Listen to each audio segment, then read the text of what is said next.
NAR does not mandate anything. Yeah. They don't mandate commissions. They don't mandate that structure. But the structure that we do have is that you are a member of the National Association of Realtors, the Arkansas Realtors Association, and the local Board of Realtors in order to participate in the multiple listing service. Right.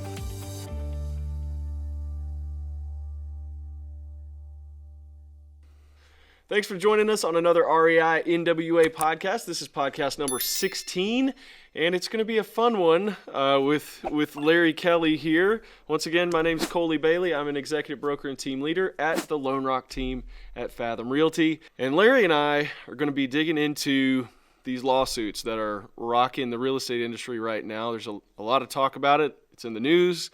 And so we're going to discuss thoughts and try to remain civil, even though we both have some pretty strong opinions on this one. Definitely have some opinion. Yeah. So just to kind of lay the groundwork and a little bit of an overview, there have been some cases that are going after the commissions, specifically that go to a buyer's agent. There are 13 cases in all right now, 13 that are active as of kind of the beginning of going into 2024 here that have been filed that I could find record of. And they all kind of have their own spin on this, but essentially what it seems like is that some attorneys believe they have found a chink in the armor of the Realtor Association here. And so the crux of it, I think if we could narrow it down to the crux of the argument, is that there is a rule that the National Association of Realtors has called the Cooperative Compensation Rule, and it's also known as the Participation Rule. And this came about in the early 90s, I believe. Is that right? Well, you and I talked about buyer representation coming about 89 or 90. Yeah.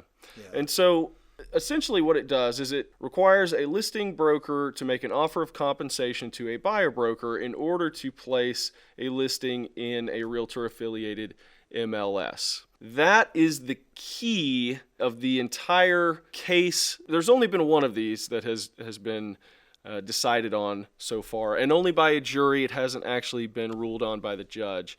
And this was called the Sitzer-Burnett trial. It happened in Kansas City. And so now there's a lot in the news. There are a lot of name calling going on. It's a cartel, and there's conspiracy, and there's all these really fun words being thrown around about our industry.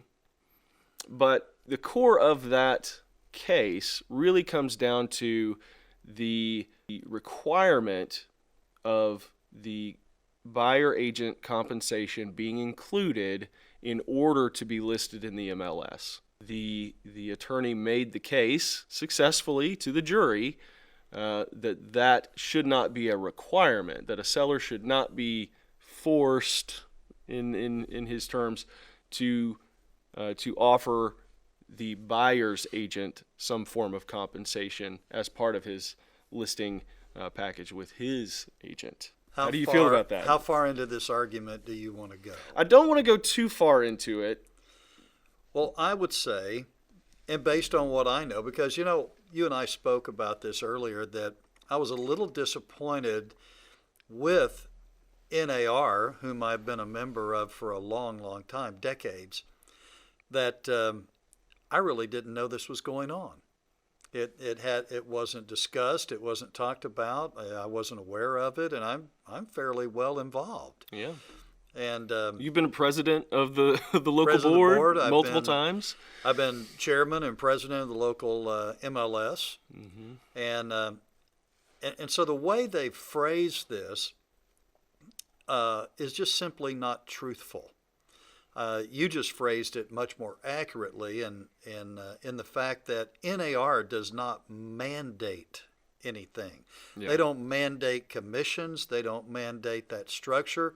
But the structure that we do have is that you are a member of the National Association of Realtors, the Arkansas Realtors Association and the local board of realtors in order to participate in the multiple listing service. Right.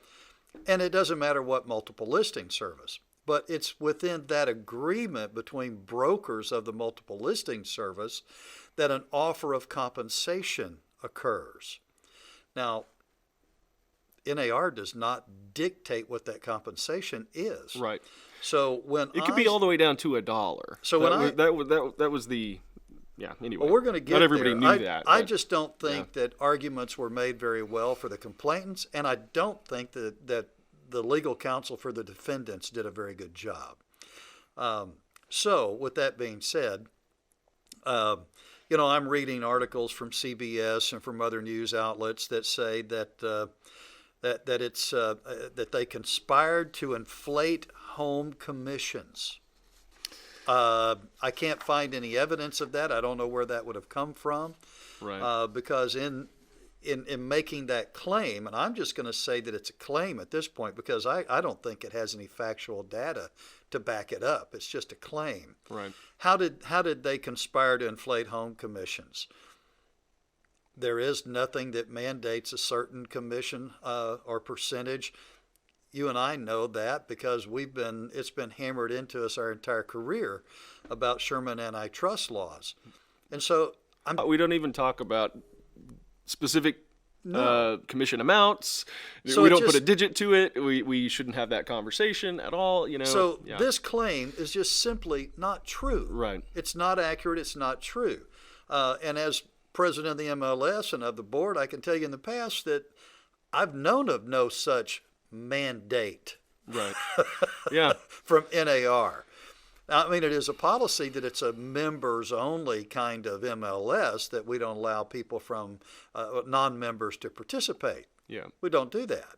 It's a members, and it's dictated by the Code of Ethics, not so much any other sort of mandate. But the Code of Ethics says that in order to serve the public and to serve the consumer, that we should offer cooperation. And that's how the Code of Ethics is worded. We should offer cooperation. Now, MLS rules and policies say that if we are going to offer cooperation, that we may want to also include our commission structure in that we might want to offer that in advance so that the parties involved will know in advance, up front, what the compensation agreement is. Mm-hmm. It's not mandated. Right. So, and let me just tell you that in reading this information about this, it says that it requires home sellers to offer a non-negotiable commission before listing their homes. Colley, that's not true either. Every commission I've ever taken from a seller has been negotiated. It's negotiable. And you and I talked about this yesterday as well, and that is that we have some really great listing contracts. In fact, I think Arkansas has some of the best contracts, period, in the real estate industry. But I'm also licensed in Missouri, where this complaint originated from. Right. And their contracts do as well. When we take a listing agreement in Missouri as well, it designates what type of agency we can offer, as well as what the compensation to that buyer's agent may be. So it's agreed upon at the time of listing with the seller. And so how anyone could think it could be more transparent or how they could be confused by that, because we go over that, and it's negotiated at the time you take the listing. Yeah. This whole thing just doesn't make a lot of sense to me. I want to, in this conversation, get into the history of how we got to this point as well. I first want to run through, I'm going to do a very quick run through all the different cases that are out there. So the first one was that Sitzer-Burnett trial that was in Kansas City. There's a second one which was actually filed earlier than that one, and it is bigger, and it is the Merle case. And I can't remember. I don't have it written down which state that one was in. But anyway, I think that one is in Illinois. I think Merle is in Illinois. Could totally be wrong on that. But then there's another one called Gibson, which was filed in Missouri from the exact same legal team that did the Sitzer-Burnett trial. Within, I think, hours of the the verdict on the Sitzer-Burnett, they announced another one, which of course is bigger, and it's naming another large group of defendants. And so how they're doing this is they include the National Association of Realtors, and then they include a bunch of brokerages. And usually it's the biggest brokerages that they can find because they think that's going to have the biggest impact. So again, that one is based in Missouri. A fourth one that I found based in Illinois is called the Batten suit. Now this one is interesting in that it is actually buyers that are the complainants here. I don't know exactly what the complaint is there, but it is also a complaint against buyer's agency.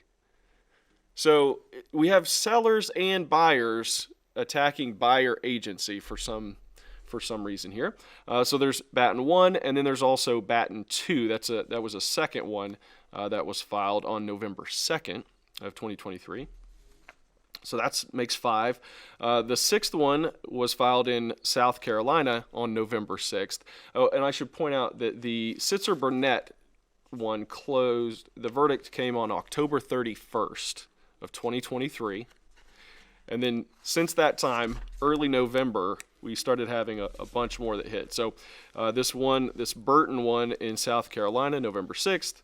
Then we have March, not the month, last name of home seller Monty March. This was in New York City. That one was filed on November 7th. We have the QJ team case. This was filed in Texas on November 13th. We had one called Phillips in Georgia on November 22nd. Almost done. That makes 9. Okay, there's a Parker Holding Group in Florida. That makes 10. Then there was, let's see, the 11th one was Springway Center, and that's from Pennsylvania. And then Nosalic, now that one began actually in 2020, and I think this was against the MLS Property Information Network and Anywhere Home Services and some of its affiliates like RE/MAX, Keller Williams. It was filed, like I said, in 2020, so it was one of the earlier ones, but it still hasn't actually come to trial yet. And then we have the overarching, to round this out and be number 13, is the Department of Justice itself. So it has had this ongoing investigation into this cooperative compensation rule and a couple of other things, but specifically this cooperative compensation rule.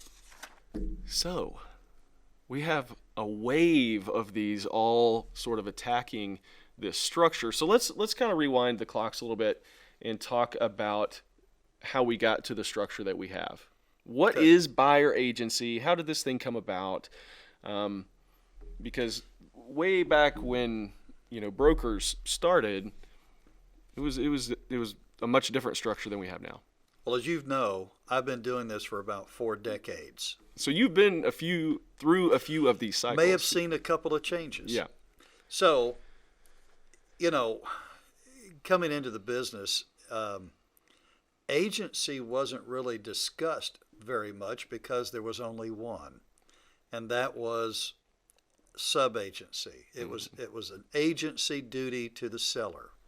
Okay, and if you were working with a buyer, you were a sub-agent of the listing agency. Right, so both agents were working for the seller. Yes. Now, honestly, at that time, I probably was not as involved in the MLS and the local board and those kinds of things going on. I was just trying to make a living. And but I did understand that we operated as sub-agents of the listing company when I worked with buyers. But that wasn't always clear to the buyer. Mm-hmm. I'll be honest. We didn't have any kind of instruction or any kind of direction as far as how to go about explaining that relationship with buyers. And I believe as a result of that, buyers started saying, well, hey, look, I want representation. Yep. I don't want everyone to be for the seller. I want separate representation. And you said that it came about as a result of a lawsuit at that time. I'm not aware of a lawsuit at that time, just maybe new practices, new demands, new consumer requirements. So along about 1989 or 90, if I remember correctly, is when buyer agency came about. Okay, so buyer agency was something that said consumers wanted agents to have some fiduciary duty to the buyer. Now, fiduciary duties mean that, hey, look, I'm looking out for your interest. I'm going to try and give you counsel and you direction and you information that will best serve you as a buyer.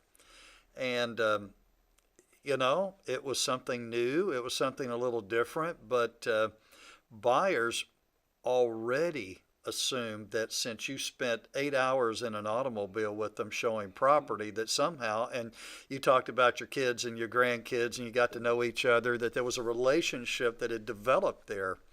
They already felt that you represented them. Whether it was formally not representing them was never a question, but it was a fact. Right. So those kind of things, I think, societal, industry-wise, it changed because buyers wanted some counsel, wanted professional representation as well. Yeah. And, and then dual agency. Okay. Then comes the question that, well, how do we make that work?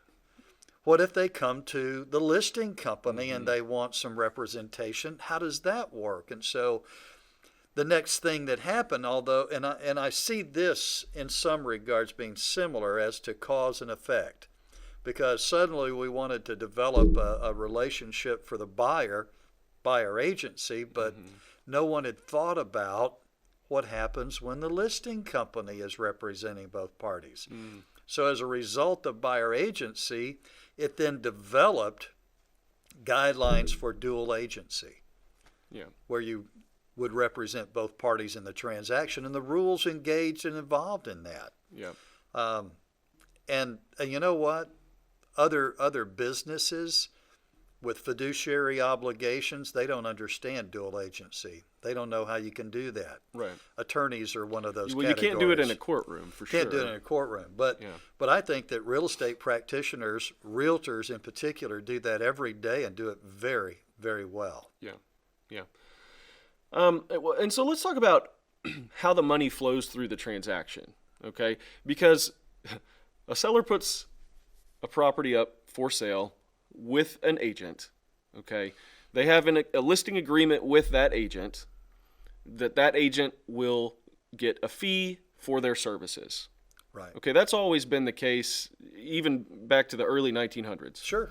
Okay, and that fee has always, once a property is under contract and closes, the buyer brings the money, or the buyer's mortgage company brings the money. Sure. It's dumped into a settlement statement, and a portion of the purchase price goes to the listing company first. Then, if there is buyer agency involved, which after around 1990, that started to be the norm, right. Okay? That listing company then is splitting its commission with a buyer's agent in order to facilitate that transaction. And it's beneficial for the buyer, obviously, because they're not paying out of pocket extra money for the services of the buyer agent. It's effectively part of the purchase price of the property. Right. It's beneficial to the seller too, and that is the part that I think these cases is overlooking, because it allows that listing agent to say, hey, can I share this information with 3,000 of my closest friends? Right. And it's the network. Who work with buyers. Right? And it's the network that these professionals form with each other. Through the MLS. But also through personal relationships too. Certainly. Because it happens all the time. I want to show Colley's listings because we work well together. We've done some other things in the past, and right. I like working with him. Right. Yeah. Right. So certainly. There's a reason that it is cooperative compensation. That cooperation kind of greases the wheels of the market. Right. And so I think these cases are very short-sighted in terms of the impacts that might come from this, and how it might be detrimental to both buyers and sellers in the future. Without question. And let me just offer a point of clarification: is that commission that goes to the buyer's agent is not extra; it's shared. Yeah. And so we're the ones that say we're going to share what we make with someone who brings a buyer. Right. Okay. We're going to share that. It's not extra. It's not any more. It doesn't. It's not inflated. It's not inflated. It doesn't take anything away from anything. Yeah. It doesn't take it away from the sales price. It doesn't take it away from anything. Yeah. And you know what? A few years ago, we were experiencing something, and probably it was happening in other states. I didn't realize it, but suddenly on our listing agreements, we were required to have the seller agree to how we split that fee. And you know, it could be that, well, let's just take, for example, we had a negotiated fee structure, a percentage of the sales price, and that if we so desired, nothing dictated how we would share that. So we might share a larger portion on our side, on the listing side, and a very small portion on the buyer's side. Right. Okay. Well, does that serve the seller? Because you may, although we're not supposed to look at those things in the process of serving that buyer, but you may take away from the enthusiasm to show your property and to help you sell it if there's not a very fair compensation being offered. And importantly, along those lines, it's not just an incentive for the agent. It's an incentive for the buyer. Ultimately, it is an incentive for the buyer, because if the buyer is working with a buyer's agent, they've probably signed an agreement called a buyer representation agreement. Exclusive buyer agency representation, right? Sure. And what that means is that as part of that agreement, the buyer themselves are ultimately responsible for paying their agent, at least in the state of Arkansas. That's what the agreement forms says. that I know. Yeah. And so if they buy from, let's say, a for sale by owner that is not offering any commission whatsoever, and the agent represents them in that transaction, they still get paid. The buyer has agreed to do that up front already. So if a seller offers less than, sort of a market rate or something, that agent has a choice to make. Well, the buyer that has a buyer choice has to make, because well, the that, buyer may yes, have the to buyer make has up the more difference. of the buyer has more of the choice to make. Right. Yeah, and the agent's responsibility in that is to relay that to the buyer and say, hey, Certainly. this is a great property. It seems to fit all your criteria. I'd love to show it to you. Just so you're aware, they're offering whatever amount, and that means there is a difference of whatever amount. And you're going to be responsible and you'll for be that. responsible for that. In my dealings with this, first of all, during COVID, when things got really crazy and prices went crazy, inventory was really hard to find, we had several builders that started doing this, started lowering that amount. And when I brought this to my buyers' attention, several of them passed on the entire operation. And there were many homes that were under construction that would have been wonderful homes, and they passed on these builders for that specific reason. But I gave them that choice as the buyer agent. Yeah. And Colley, I feel like as I read through this information related to the complainants and the defense and how this is structured and what the perception is that I don't think any of the parties understand what we do. Exactly. And I agree. I think that there are going to be some really bad unintended consequences to this. I don't think it's going to result in the desired effect that they're thinking that it is. On that note, we're going to take a quick break for our sponsor. But right after that, we're going to get into what we think some of the potential outcomes might be of this and how this might affect you as an investor. Are you struggling with real estate code compliance? Let Ordinal, your AI navigator, simplify it for you. Receive clear answers to your nuanced compliance questions in seconds, with citations included. Currently, the Ordinal beta version specializes in the Northwest Arkansas cities of Bentonville, Fayetteville, Springdale, and Rogers. Join the beta version now and get your first month free using the promo code REI. After that, it's just $12 a month. Visit breakground.ai/ordinal or click the link in the description below. Start incorporating AI into your real estate workflows today with Ordinal. Okay, so let's talk a little bit about how this might affect the industry. Everyone seems to have an opinion on this. I think there are three broad potentialities. One would be nothing changes, one would be everything changes, and one would be something in the middle. I think it's going to be probably something in the middle.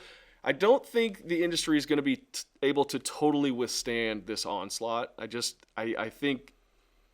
don't think we're going to get out of it totally unscathed and the structure stay exactly as it is, even though I think the structure is very beneficial as it is.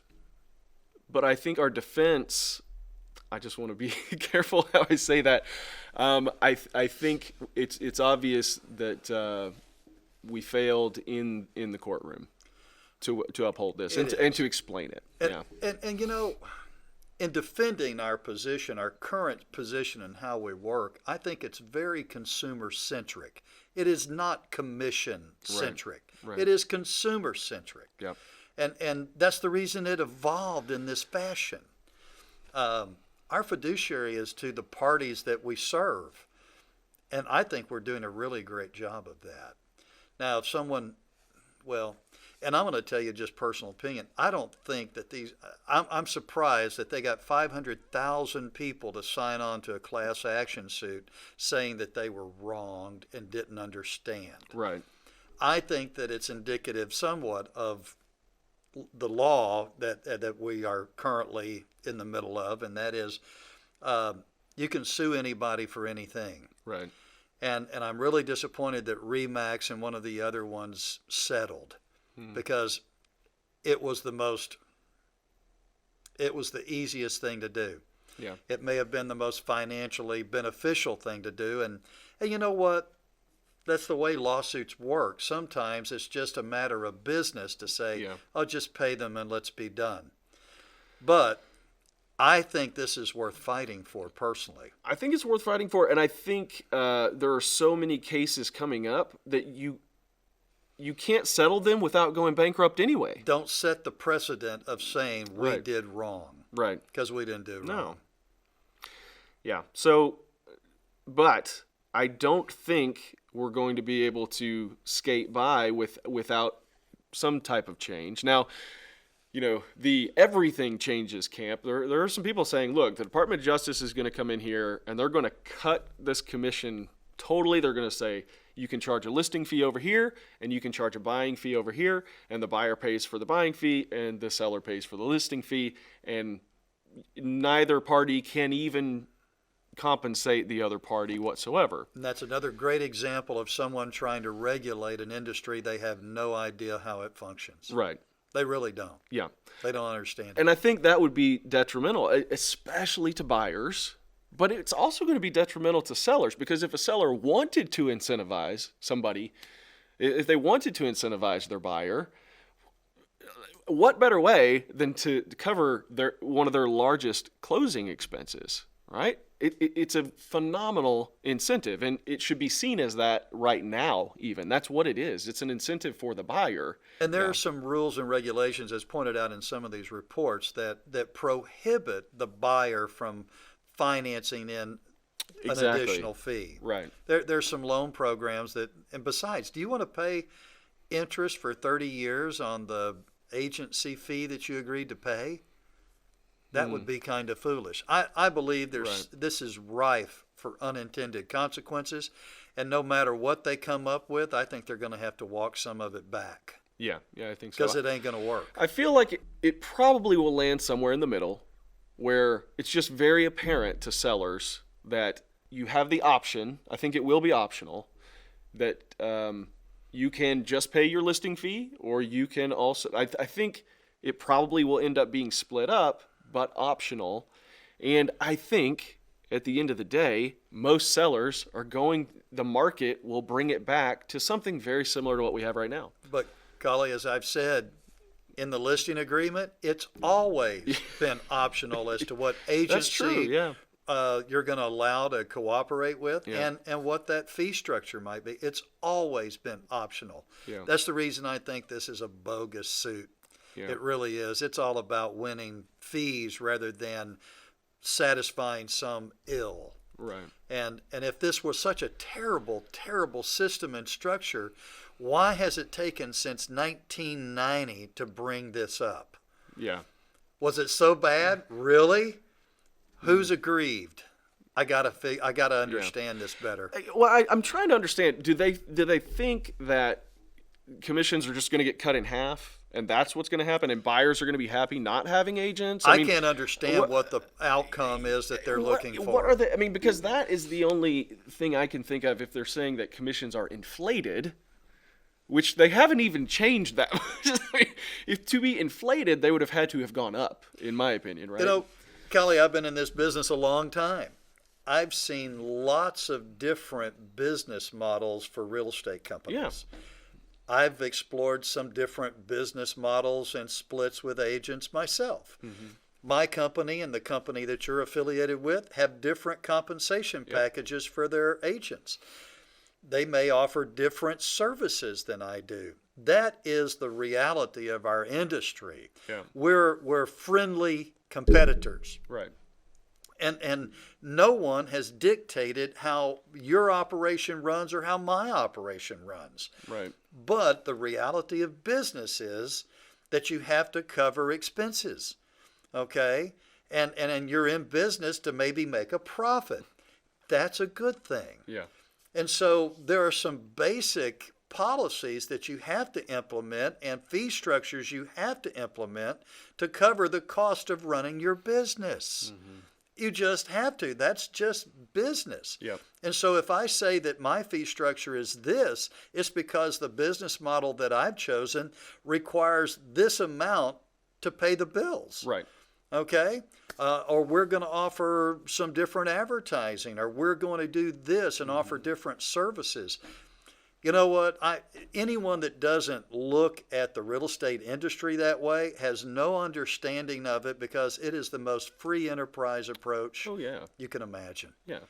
I mean, we have everything from really small flat fee companies to full service, expanded service companies that do all kinds of things. And so, and now here's the other aspect of that is not just the cost to be in business as a broker, but it's also the market, because there are many home sellers who take these listing agreements, who go into these listing agreements, and they agree to different amounts.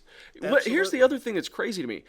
I can't imagine that every listing that was in all of these lawsuits are for the same amount.